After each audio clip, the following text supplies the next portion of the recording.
Thank you, Uncle. And I'm glad to be sitting up here next to Bond. I have no idea what it is with pilots, whether Air Force or Navy, but they got to give each other nicknames. I think that in the Army, you don't know your nickname. It's not that you don't give it to you, just people talk about you. So I am co-founder, managing general partner of Moonshots Capital. My co-founding partner is here in the front, Craig Cummings. I think a lot of you people know him if you're based here in Austin. And being based here in Austin and being the military board member for the Capital Factory is the linkage and the source of why we got to meet Red 6. Through Craig's activities here in the Capital Factory, the team at AFWorks knows that Moonshots Capital likes to look at deals, have military veterans as part of the founding team. Gave a nod to Craig and said, hey, you should talk to Dan. I think Dan's call with Craig occurred when Dan was like on a towel on a beach somewhere, but it went well enough that we found out his office, and I'll talk a little bit more about his office, was about 2 minutes from my home in Santa Monica, California. So I got over there and saw them working on, and I think we'll probably see some video of it, working on an experimental aircraft. And when I say working on it, I meant the propeller wasn't on, the canopy wasn't attached. It was, being sanded. It looked like kind of a hobby in a garage. But when Craig came out and we went to go meet the full team, we got to go in and see their lab for this high-tech technology that we were about to invest into. And we walked down an alley in Venice, which by itself is just dangerous these days, walking down an alley in Venice. Went through, climbed this chain-link weird fence, and up some stairs into kind of a townhome studio apartment that looked like, a Radio Shack that had been attacked. There were wires coming out everywhere. This beautiful thing you see on the right over here, this helmet, didn't look anything like that. There was like a motorcycle helmet with tape, 100-mile-an-hour tape and glue and stuff stuck to it. And I think one of the co-founders was actually living in the upstairs part of that, in the loft of that apartment. Despite all of that, we got to know Dan really well over the course of several months. This was the summer of 2018. And we ended up making our first official investment in April of 2019. So some 8 months, 9 months later of getting to know Dan. And what we focus on for how we look at the deals that we look at are, does the founder exhibit some extraordinary leadership capability? And that can be in the form of, military veterans obviously have demonstrated that, but that same grit, determination, ability to overcome obstacles and take down challenges is really what we're looking for. Because as any of you know, early stage, what you originally start doing is not where you end up. And you have to overcome significant challenges from customers, from employees. We're going to talk about a little bit of that. But before we get into the full story of Red 6, I would like you to talk a little bit about your background and the things that helped form you into the leader that you are today, so that I think that the audience here understands kind of what we saw when we got to know you. Well, thank you, Kelly, and thank you for the introduction, Uncle. He forgot to introduce the most important guy. This is Lieutenant Petey. He's available for hugs and snacks after the event, so I highly recommend you guys come see him. As Kelly mentioned, and as Uncle kind of gave you a sort of overview of, I actually grew up in the UK. I came from a really poor part of the UK, up in the northeast of England, so I grew up in a coal mining town. And I suppose aspirations for kids back then were super low for us. If we were particularly aspirational, we'd want to be an electrician or something like that. But, the notion of flying jets and the career I ultimately ended up pursuing was not something that was readily available to us. At least we didn't think it was at the time. There wasn't much to do in my town, and we did have one movie theater, and I guess once a month I'd see a movie with my dad. And I remember 3 movies that shaped my life. The first one was Superman with the late great Christopher Reeve, and I'd have images of Christopher Reeve flying down Manhattan like this, and that was the genesis of my love affair with aviation.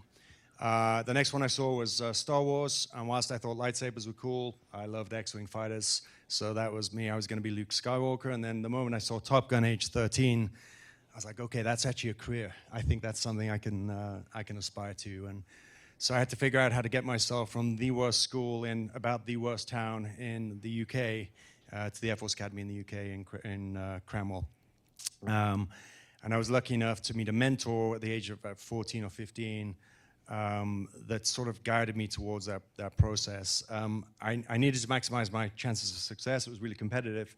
And so I figured if I already knew how to fly when I get to the Air Force, that's going to, make me stand out, right? I was absolutely wrong. I did not. But I decided I needed to do that, didn't have any money, so I became a milkman.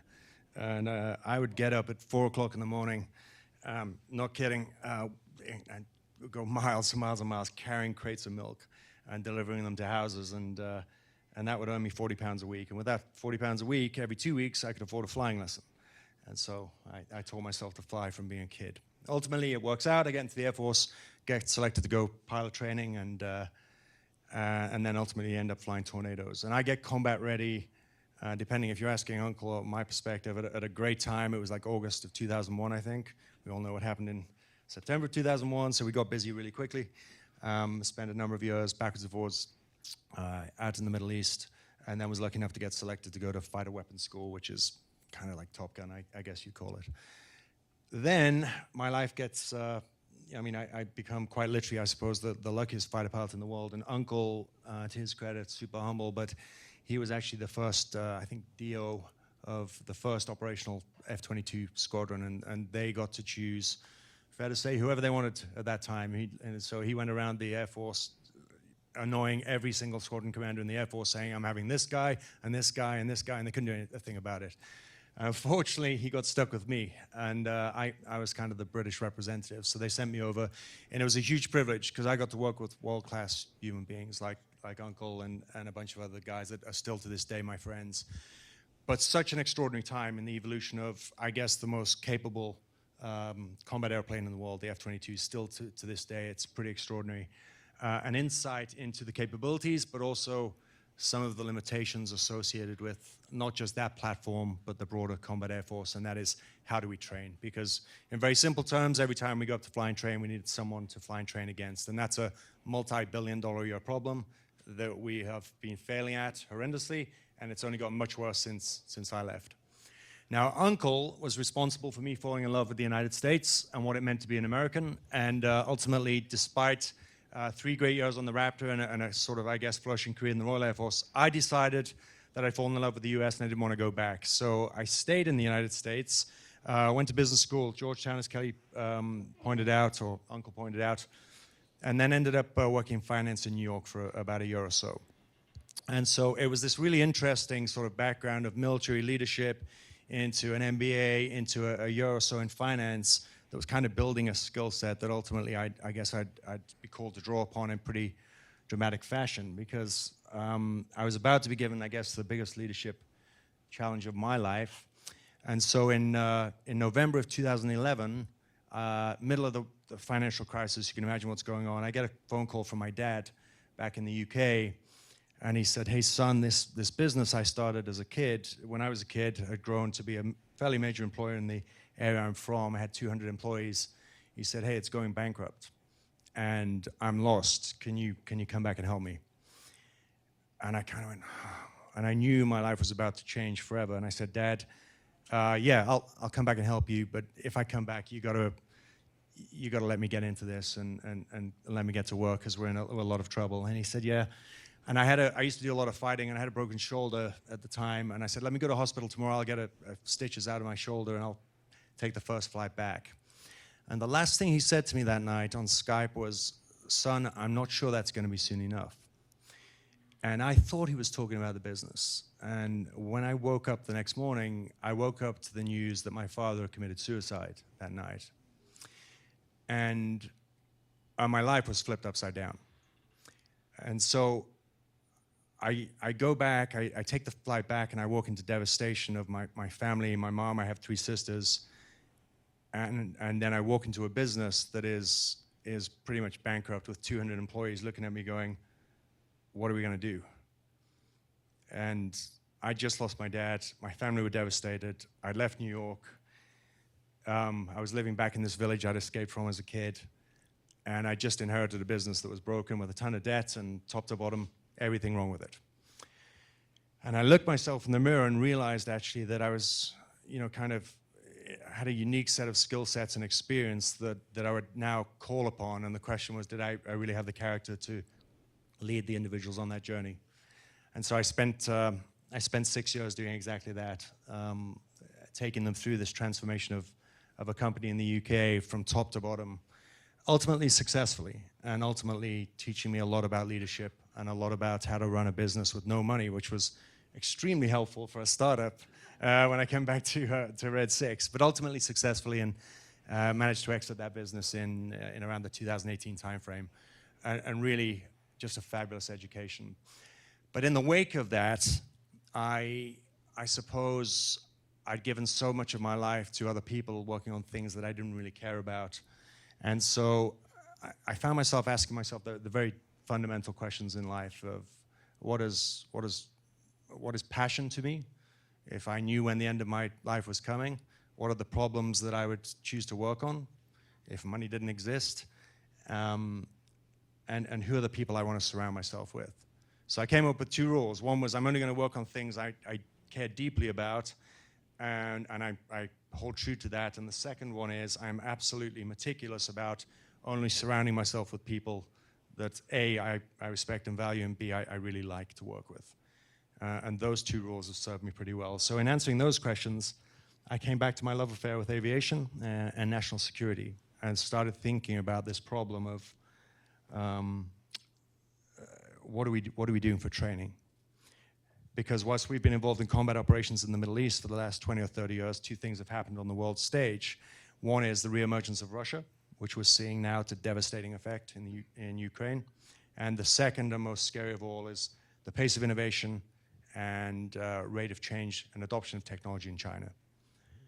And so I wanted to do something about training, and that was what led me to ultimately, I think, starting Red 6. And that's probably a good place for me to pause. Yeah, that was incredibly candid, Dan. Thank you for telling us about your dad and that story. It's that the candor, the not backing away from the problems and being able to overcome those challenges, even if it takes you 6 years to accomplish it, gave us a significant amount of confidence that he wasn't going to put the baton down on making sure Red 6 is successful. So you're coming back from England. You like flying, obviously. There's an experimental aircraft that you really like a lot, and then you meet some people who work in gaming technology. How does that turn into Red 6?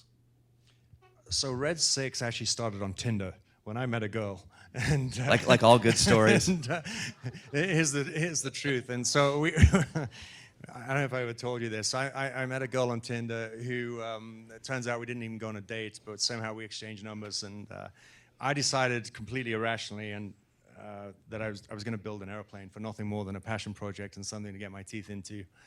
And I mean, it is an insane decision. Don't ever build an airplane. They say, incidentally, building an airplane will cost you 2.25 relationships per airplane, and I think I doubled that. So it was, it was pretty good. So anyway, I was building this airplane, and this girl that I never met on Tinder texts me out of the blue one day, and she goes, "Hey, you're a pilot, right?" And I'm like, "Yep."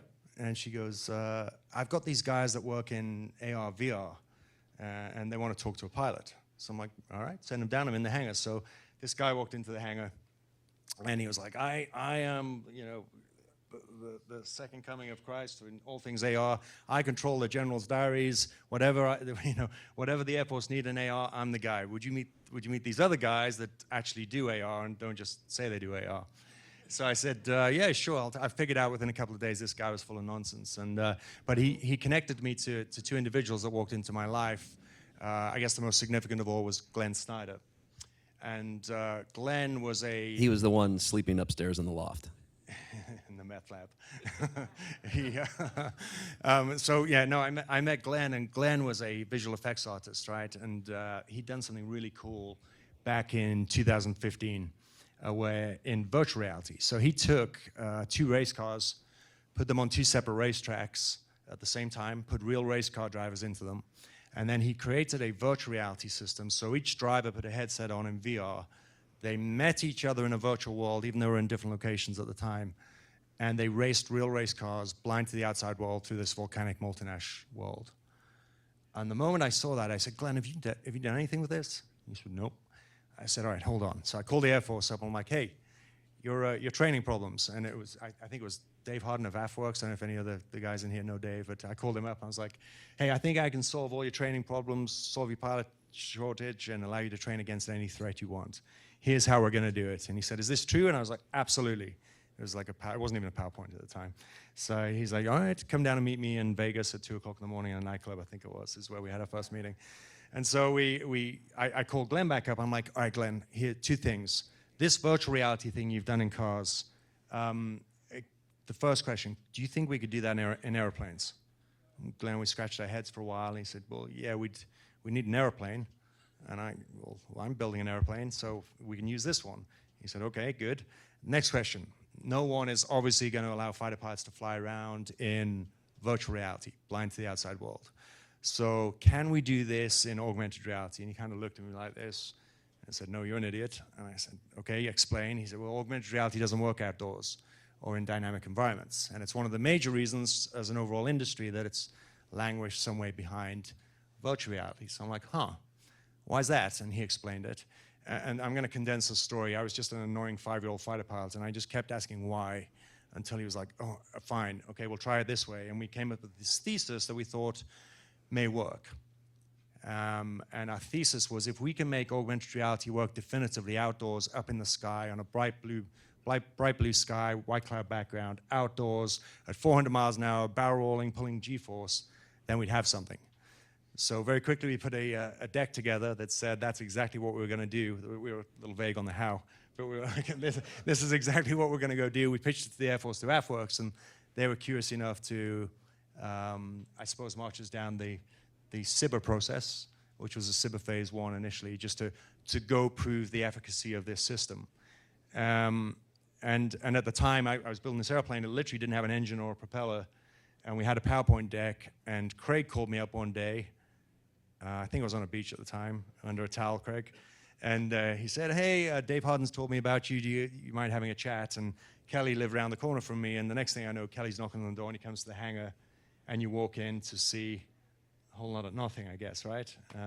I said, hey, Kelly, do you want to give me some money? Because I'm bootstrapping this, funding everything. And he said, let me think about it. And he and Craig chatted for a while and came back and said, no, we don't. I was like, oh, man, I thought you were going to say yes. He's like, no. He's like, we really like you, but yeah, it's just too risky. And maybe you want to talk about your perception of risk at this time. Yeah, absolutely. So when at that point in time, there was no foreseeable revenue. There weren't any other investors to our knowledge, and we'll talk more about the investing process. And there wasn't really a full team.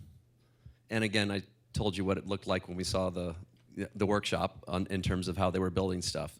But there was enough there that Craig and I stayed engaged and thought about what is a mechanism that would allow for us to put some money in, because if it works, it's going to be incredibly valuable, not only in this DoD space, but as Dan mentioned earlier, having augmented reality outside is kind of is nirvana. Like, that's the thing that solves, where you just have glasses and some computing device near you, and you can go around and be made completely intelligent. There's innumerable applications for this. Really, really, really big value. And almost as importantly for us, from where we come from in the DNA, is that this is a real problem for the defense of the United States. So we wanted it to work also, right? So we wanted them to be successful. So we actually structured our investment eventually. He was able to raise money from a lot of people, and I think one of the things that I told you after kind of that first seed round was done, it's like, no, it's never done. You are always fundraising. And he has taken that to heart very quickly. I think I see at least one other portfolio company CEO out there. Raise your hand, Carol. There she is. You're always raising money. And he was successful in getting money from several individuals, got interest from some different primes that were interested in looking at it. And we tranched our investment to match what the SIBRs would do and how the Air Force was interested in terms of a ground demo of the technology working, and then a flight, an in-flight demo of augmented reality outside. And not just outside walking around, but in like one of the most dynamic places that exists for humans to be in, which is the cockpit. Yeah, so I think, let's define the problem that I was setting out to solve and the vision of how we're going to solve it, I think. Look, I alluded to it. Every time a fighter pilot goes up into the air to train, we need someone to train against. And that involves pilots, airplanes, logistics, fuel, a bunch of stuff. And that's $24 billion a year for an annual training market. That's a big old market to go chase after. And we didn't have the pilots, we didn't have the dollars, and we didn't have the airplanes to do it, right? But even if we did, when we talked about the pace of innovation in China and Russia, et cetera, we can't simulate near-peer adversaries, modern threats anymore. It's just impossible for us to do it. So my thesis was, well, what if I can put virtual airplanes up in the sky? And I should say augmented airplanes, right, in mixed reality. What if I could make augmented reality work outdoors? And I could create a future whereby every single piece of training that we do in terms of adversary and opposition outside is provided synthetically for us. What would that mean to the Air Force in terms of savings? What would it mean in terms of impact on pilots and pilot training? And what would it mean in terms of our ability to replicate threats? Because if we have the data on the platforms, and let's assume we do, then for us it's just simply code. We can go do whatever we want. And then how would that extrapolate across the joint environment to go from fighter pilots up in the air to soldiers on the ground and other vessels and connectors into the world's first multiplayer video game played outdoors, I guess, is what we're talking about. And I often refer to it as, if you guys have seen or read the book Ender's Game, we're building Ender's Game outdoors, and that's how I saw it. And what I said to Kelly, which was an interesting fundraising strategy, I'm like, if you're looking for revenue, you're coming to the wrong place. And, so far, he's correct. Yeah, that's right. I was like, if you believe that this vision is the right one and absolutely massive, then this outcome is going to be pretty binary for you. And I managed to convince Kelly, with the help of AFWorks, that the vision was right. So we got into setting out to hit the milestones. And the first milestone, are you happy for me to go on here? The first milestone was. While you're talking through the milestones, I think it's important to maybe call out some of the challenges. I mean, a year into it, you seemed a little tired, because you were the pilot, you were kind of almost like directing R&D, because it had to be what the end customer wanted to be, and you were the end customer. You were the fundraiser, you were the head of HR, you were all of it. So as you walk through the evolution of the product and the company, maybe talk about some of the challenges, like canopies flying off during takeoff, or you knew about that, huh? Or every investor or everybody who got near you wanting to go up and pull a few G's with you in the back of the experimental aircraft. Yeah. Or, I don't want to call it infighting, but every set of co-founders always has challenges. Anything that you could kind of bring some light to, so that everybody could understand that everybody sees a company that's even at your stage and goes, oh, that was probably pretty fast, not knowing it's been 4.5 years already. Yeah, it's gone by really quickly. I mean, Kelly brings up some interesting points. So this company was particularly unique because I ended up being obviously the CEO, the chief fundraiser, the only test pilot, writing strategy, dealing with some pretty significant HR stuff, and obviously doing PR and selling the story as well. So that the demands on me as an individual were absolutely enormous in the first couple of years. And then, of course, COVID hits as well, and how do you inspire a team to come with you on the COVID journey? And that was certainly an interesting leadership challenge for me. The point on the canopy coming off is, and it's a really interesting point about leading and risk involved in just any company, let alone when you're flying experimental airplanes. The problem for us with risk is if we got it wrong, it meant an accident. And the moment we had an accident in the airplane, it's game over for us as a company and potentially the loss of life. And the one day we did, I was so fatigued at the time. I think I frankly just didn't lock the canopy correctly, and I took off flying over Kelly's house, and boom, canopy leaves the airplane, and all of a sudden I'm flying a convertible above the streets of Santa Monica, and thinking about Kelly's investment and all the people down there thinking, yeah, this is bad. So we've had a bunch of these things on the way, but ultimately, I think over time we had very concrete milestones to what that future vision for us was. Like, how do we get towards this? Ultimately, what we're going to talk about is a vision of a metaverse up in the sky.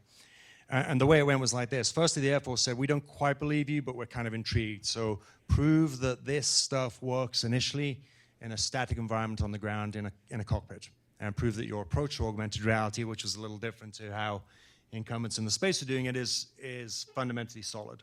And so we pulled that off, I think, in February of 2019, where we invited a bunch of folks to come sit in the airplane, and we showed a really crappy demo, frankly, but it was a technical approach that at least was robust and got them to buy into it. The next major one for them was then, okay, obviously go prove that this works up in the sky.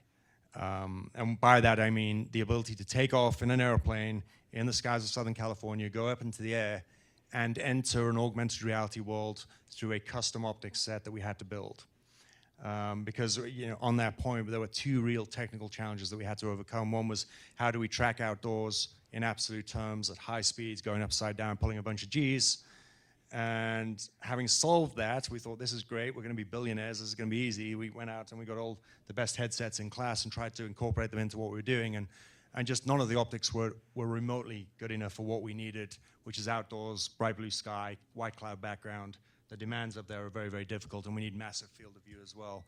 So that created a big problem for us, but also an opportunity to develop some pretty cool tech. So we went about this series of milestones, and the next one was for the Air Force was, okay, when we come see you, what we'd like you to do is create a cube up in the sky initially, which was just static in nature. So imagine this thing here is floating in the skies, but it's 500 feet by 500 feet by 500 feet, locked in space with frames, so no sides.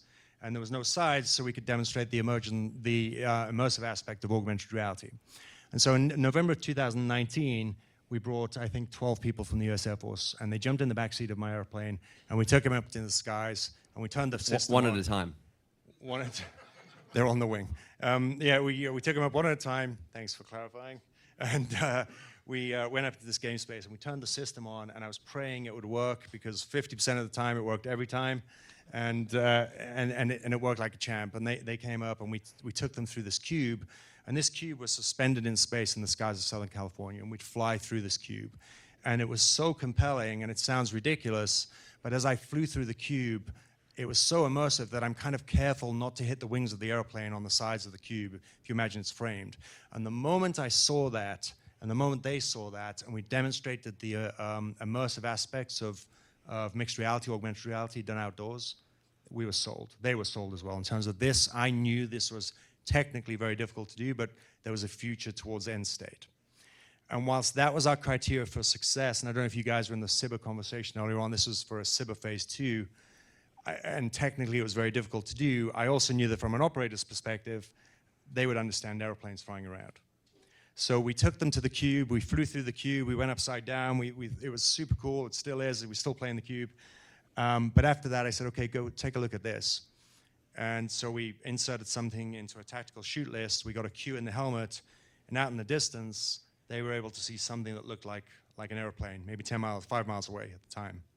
And I was able to fly an intercept on that airplane up in the sky, and as we got closer, we made out a KC-46, massive KC-46 air-to-air refueling tanker. And that air-to-air refueling tanker was flying a prescribed racetrack around the skies of Southern California. So to really nail down what I'm saying here, I'm in an airplane wearing a headset that was not as good as this, but was kind of a crappy version of that. I see an augmented reality airplane in the distance. I fly an intercept on it. I pull up alongside it, and there's no kidding, a big old airplane there flying around. And the tracking solution that we've got that was so good enabled me to pull in behind, look at the air-to-air refueling boom sticking down, and fly my airplane as if I was taking gas. Now, the cost to do that for the Air Force, just that one mission alone, is astronomical, even if you can get the assets to do it. So the value proposition just of that single demonstration alone was amazing. We then came off the tanker. I demonstrated a barrel roll around the tanker. The whole tracking solution worked perfectly. We knew we had the genesis of something special. When we landed, I guess we did a major debrief, and we were given a SIBA phase 2 at that point, and I think it was the maximum amount of $1.7 million. So since that day, once we'd done that, that's when we had traction. That's when we started to get real buy-in for what it was we were building. And that enabled me then to go out and start to raise, I guess, a series of interim funding rounds where we were able to bring Lockheed Martin in. And what was cool about Lockheed was we started showing... Just how fast they went. Yeah, not how fast they went. Yeah. This was right in the middle of COVID as well. So when we were demonstrating this to the Air Force, the Navy, et cetera, we started showing it to the aerospace primes, and that was kind of nerve-wracking for us, particularly with Lockheed, because they sent the skunk works out to come see us, and we thought the kind of wheels were about to come off, because we thought they'd kind of fly it, pat us on the shoulder, and go, "That's cute, guys, but this is how we do it in the real world." And they didn't. We landed from that flight, and the skunk works, and I quote, went, "Holy shit, this is one of the coolest things I've ever seen. You guys are so far ahead of anything we've seen." And we're like, that's reassuring news. And that began the genesis of a series of fundraising rounds now, where we were able to bring some serious capital into the business and scale. Your last round? The last round, we did a $30 million Series A, led by Snowpoint, which were a spin-off out of Palantir, which we'll get to here in a second. So one of the things that we've watched you, and in a lot of instances, part of the enjoyment of being a venture capitalist and being a board member is actually learning from the entrepreneur, because we're investing in such extraordinary leaders. I'm learning while I'm also being a board member and trying to mentor on the fundraising VC side, some of that company building stuff that they may not have as much experience in. But can you talk a little bit about how you built your board of directors for influence, and then not too separated from that has also been what I call your masterful use of the media, and by that I mean relevant, appropriate for the things that you needed to accomplish for the business?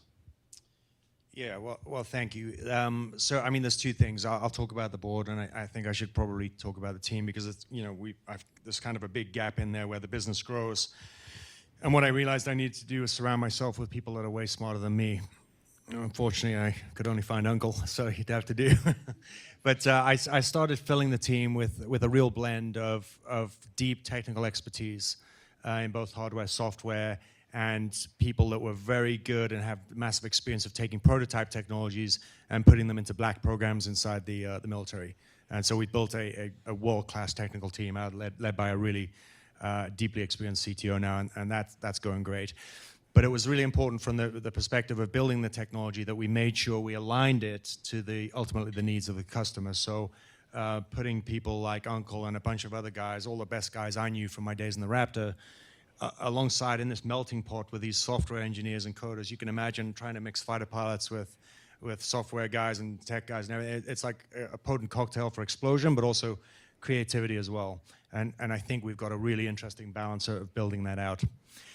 I also knew that I needed to get sort of influence at the high levels of the military as well, because for a startup company, penetrating the military is extremely difficult. I mean, we've done it pretty well, but it's been a massive fight. And I'm always amused when people say, well, it seems to have happened as like an overnight success for you guys.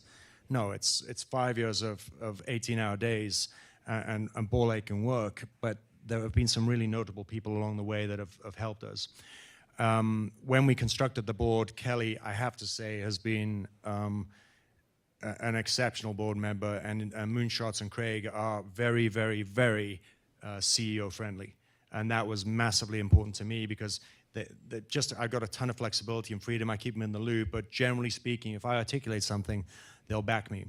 And one of those decisions was, hey, Kelly, I would like to put a chairman of the board in place earlier than you might otherwise expect. And hear me out. The chairman that I want is the soon-to-be retiring 4-star Commander of Air Combat Command, General Mike Holmes, call sign is Mobile, who is just a world-class human being. He has, and if he was here, I'd say it to his face, he's got the I'm the bumbling guy from Tennessee act down to a T, and then he'll crush you with deep intellect and knowledge and make you feel like an idiot. And he is absolutely world-class. So I got him initially into an advisory position for the company, but contingent upon it working out and positioning him ultimately to be the chairman of the Red 6 board. And that ultimately worked out really well. We've since put Admiral Moran, former 4-star Chief of the Navy. He's on the board as well for the Navy. Dr. Will Roper, who was obviously a chief technologist, came on, and he's on my advisory board. So I've kind of surrounded myself with people that just give me really awesome guidance, help me open doors, but just by virtue of being around us, I think it signifies just how seriously the military and these individuals are taking this technology and this future vision. media piece has let you kind of punch beyond your weight class, definitely giving you exposure in a lot of different areas, probably to exposure to bad guys also, if you want to talk a little bit about that. But Yep. what is it that you would say that you're able to do in terms of, getting those, those articles written and the news people coming out and covering you and listening to the story? And then I know now you've been called upon for your expertise with, trying to control airspace over Ukraine on some stuff, but that you've been in the news for. If you could talk a little bit about that, because it's super important. Yeah, so it's actually something I learned how to do in the UK pretty well. It was instrumental in me turning the company around in the UK under such difficult circumstances.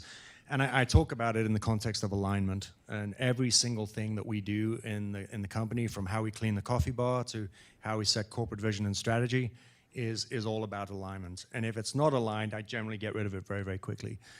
What I learned in the UK about storytelling was so important to convey the messages we want, but frankly, at the time, convey in the UK certainly convey a strength and a credibility that we didn't necessarily truly have at the time inside, but to buy in, to get people to buy into a story and a vision. I used it and aligned it to that turnaround in the UK. Slightly different to how we've done it here, because we have something that I think is pretty special, but I'm acutely aware that when you're trying to penetrate DoD, when you're surfing cybers, it's this interesting cocktail of traction, progress, cybers, customer advocacy, and VC dollars and buy-in externally. And the way that stages is this such a nuanced art to getting that right, to make sure that your messaging comes out at the right time, to convey a message to both internal stakeholders and external stakeholders, as you have series of events coming up. So I'm very deliberate in terms of when we think about our media strategy and when we think about PR, we're telling the story, but we're telling the story aligned to a much bigger corporate communication strategy. And that is ultimately aligned to a much bigger vision. And so we use multiple outlets, obviously social media we do, but I have to say the traction we've made, and I see where she is in the audience. Christina, would you put your hand up, please?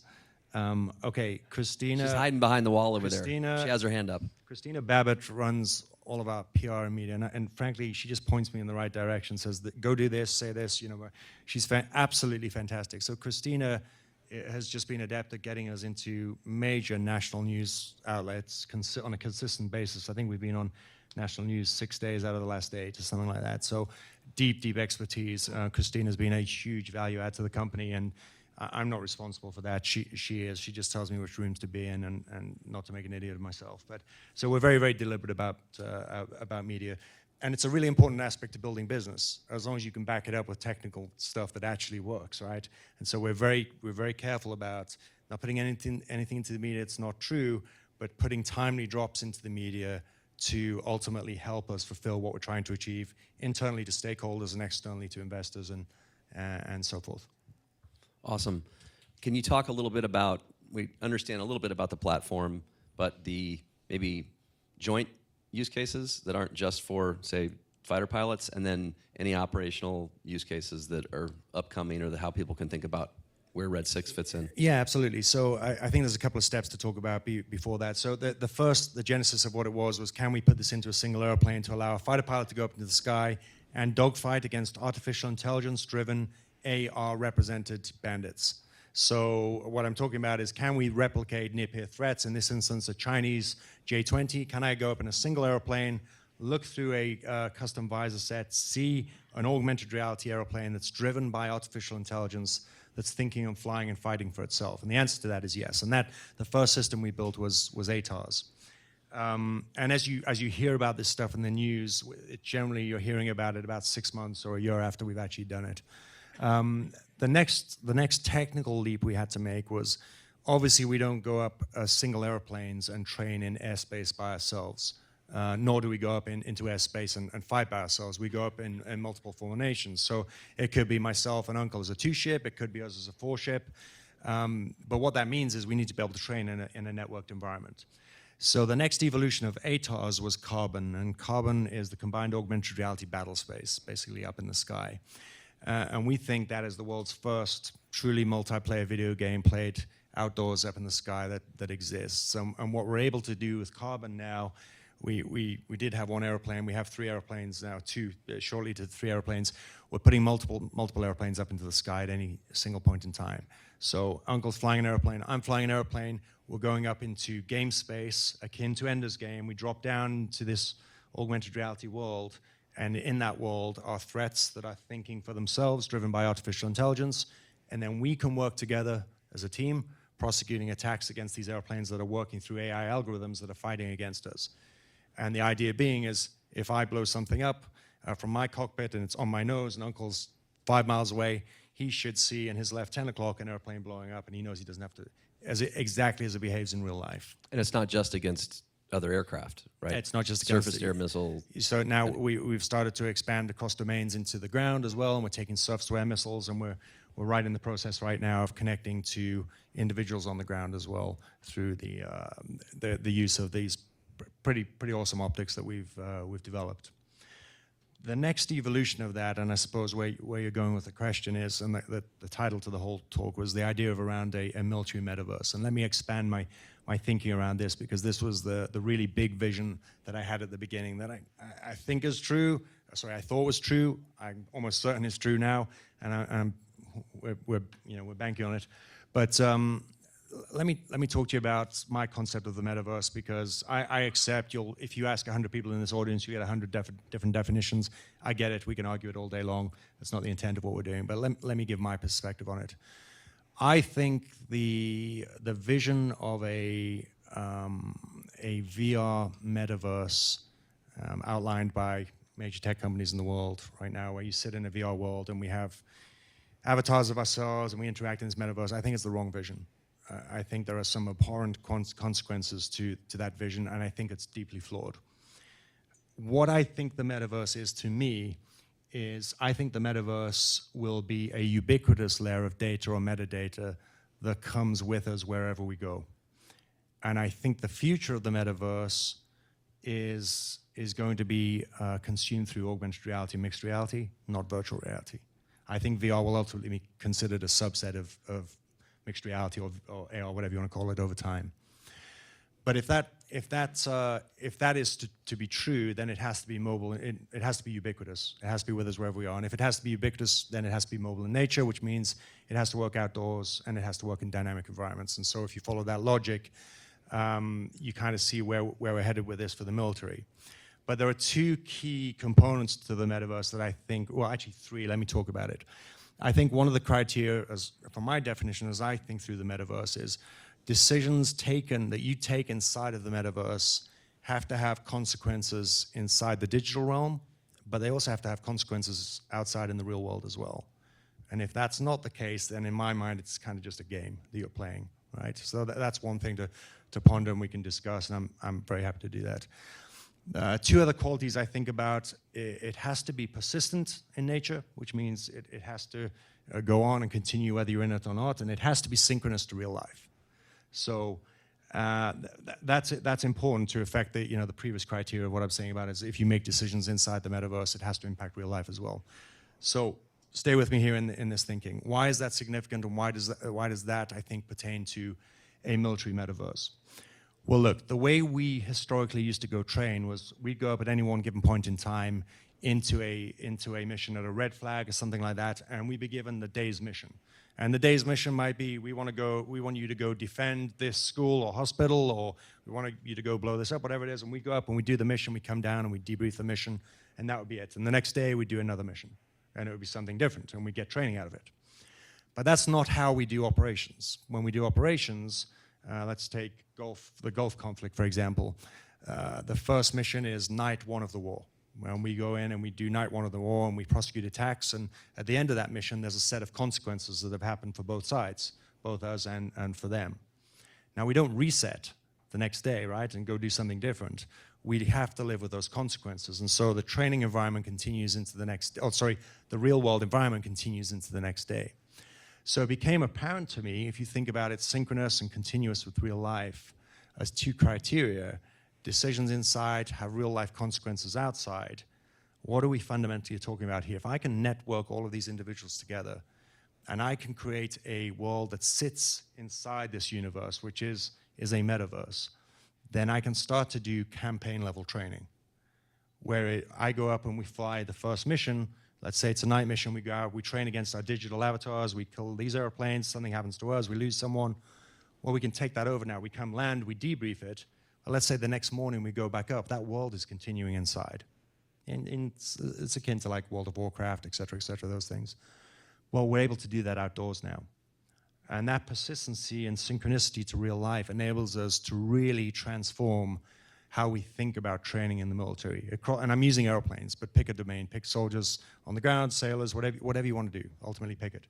It doesn't matter. But the idea that we can now conduct true campaign-level training to us in real time with real consequences inside and outside of it allows us to do some really interesting things from top to bottom, from the tactical warfighter on the ground all the way up to national command authority and exercise that chain.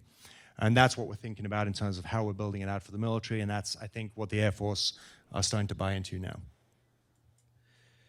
So you've heard a lot about this. We have pretty awesome video that'll demo this, and then hopefully we'll have some time for some question and answers right after it. But if we could like cue the lights, set up the video, turn like all the lights off if you can. Picture's worth 1,000 words here, so let's see what, and Dan can overlay whatever you need to there. Just before we play this, I just want to say something that's important to us.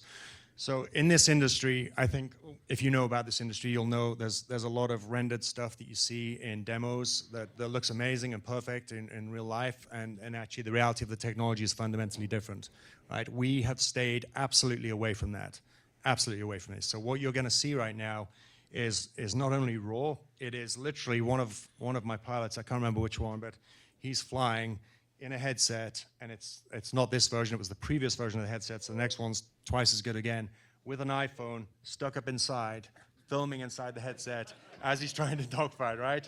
So I say this for two good reasons. What you're about to see, we think, is pretty stunning, and in terms of AR outdoors, you can judge for yourself, but this could not be more raw. There's no editing here, other than in some instances the artists have taken a sepia tone and made it black and white for stuff, but you'll see as there's parts of it in color and everything, but you'll get the sense it is real footage, it's not rendered, it's absolutely raw.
So what do you think the ramifications are in time frame? If I'm, your average civilian sitting here, when could we expect pilots to be fully training at the more effectiveness, lethality, less cost, at scale, to have an impact on the fighting force in our defense? Well, look, it's happening quicker than I think we thought. So we were lucky enough to make it to a SIBA Phase 3 as a company, and Air Combat Command is sponsoring us through that and have attached funding dollars to it. So we are currently in the process of integrating into the first Air Force platform right now. I mean, this stuff has been flown by so many Air Force guys and validated. It's awesome.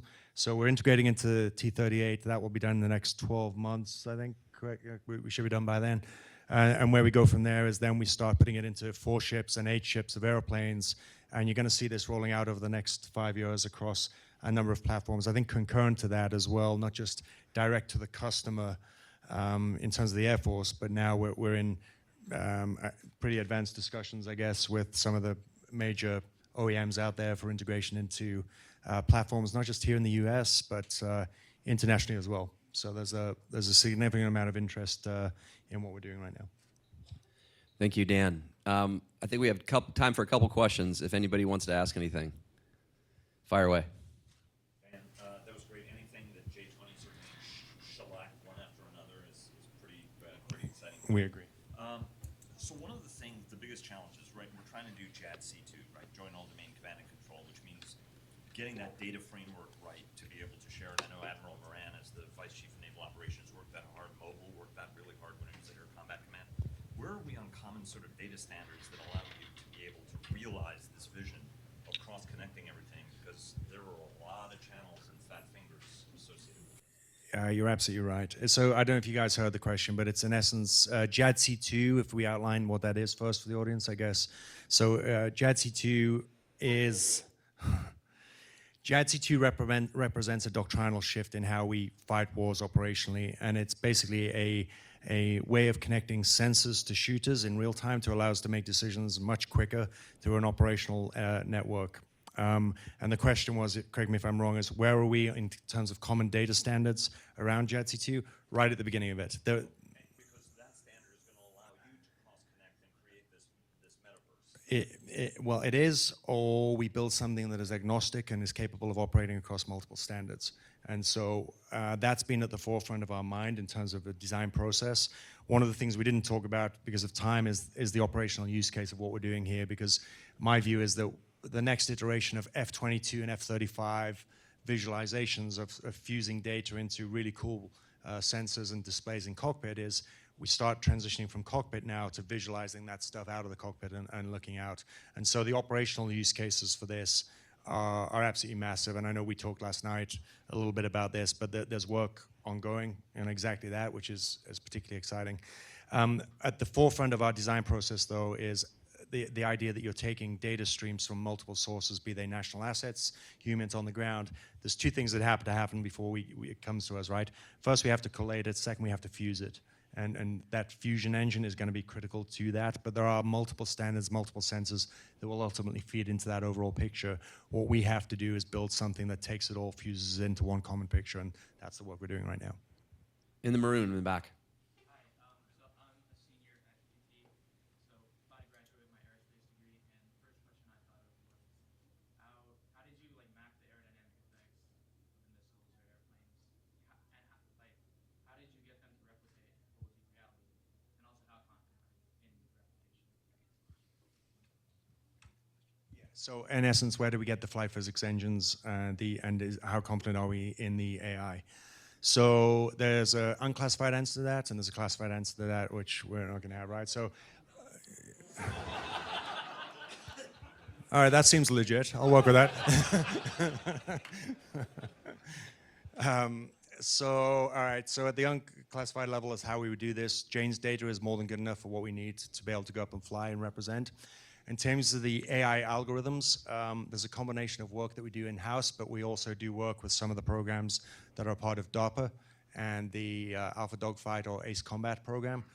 There's one company in particular that we're working with that we know very well, and we're using those AI algorithms, which are good. They're challenging. And how confident are we?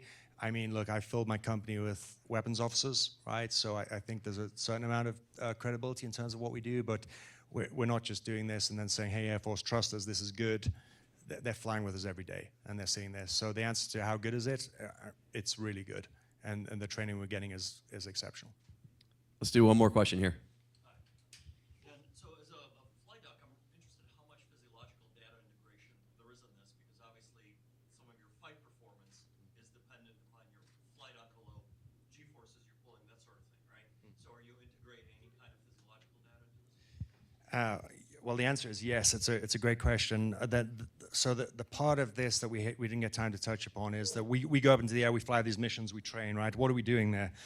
We need to be able to take that data on human performance and use it and debrief to it. And so what we've built is a system that we call Arcade, which is in essence a three-dimensional debriefing facility that allows us to take the mission we've just flown and refly it on the ground, both from the POV and the God's eye view.